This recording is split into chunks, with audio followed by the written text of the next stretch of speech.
यशश्री शिंदे प्रकरणी दाऊद शेखला अटक करण्यात आल्याची माहिती आता मिळत आहे। याच संदर्भात आपण यशश्री शिंदे हिचे आई वडील आहेत त्यांच्याशी संवाद साधणार आहोत। सर, यशश्री शिंदे प्रकरणी आता दाऊद शेख जो मुख्य आरोपी आहे, तुमची तक्रार होती त्या आरोपीला अटक करण्यात आलेली आहे। त्याला कठोरमधली कठोर कारवाई करण्यात यावी व यापुढे असा गुन्हा न घडण्याची दक्षता प्रशासनाने घ्यावी आणि याच्या आधी ज्या पीडित महिला असतील त्यांना पण योग्य तो न्याय मिळावा ही इच्छा आहे। सर, यापूर्वी देखील असं तुम्ही म्हणालात की त्याला अटक झाली असं सांगत होते, मात्र खरी अटक झाली की नाही हे तुम्ही यावर देखील प्रश्न उपस्थित केलाय।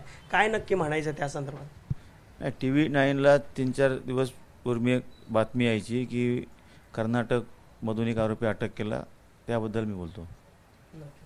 आपल्याबरोबर यशश्रीची आई देखील आहे। मावशी, दीदीच्या प्रकरणी आता जो आरोपी होता त्याला अटक झालेली आहे, काय तुम्ही मागणी करताय? या अटकेकडे कसं पाहताय? त्याला एवढं टॉर्चर करून त्याला ना, जेवढं माझ्या मुलीला त्रास झाला ना तेवढं त्याला टॉर्चर करून त्याला फाशी द्यायची। हे प्रकरण फास्ट ट्रॅकवर चालू? हो, फास्ट ट्रॅकवर। आणि त्याच्या आधी पण ज्या मुली तडफडतात ना त्यांना पण मदत करा, म्हणजे माझ्या लेकराला पूर्ण समाधान भेटेल। आणि माझ्या मुलीला जेवढाच त्रास दिला ना तेवढाच त्रास देऊन त्याला फाशी द्या। नाहीतर तुम्ही म्हणाल की आता नवीन नवीन आहे म्हणून हे करताय, पण असं नाही, त्याला फाशीच पाहिजे। आणखी ते बाबा आहेत, बाबांना देखील काही बोलायचं आहे।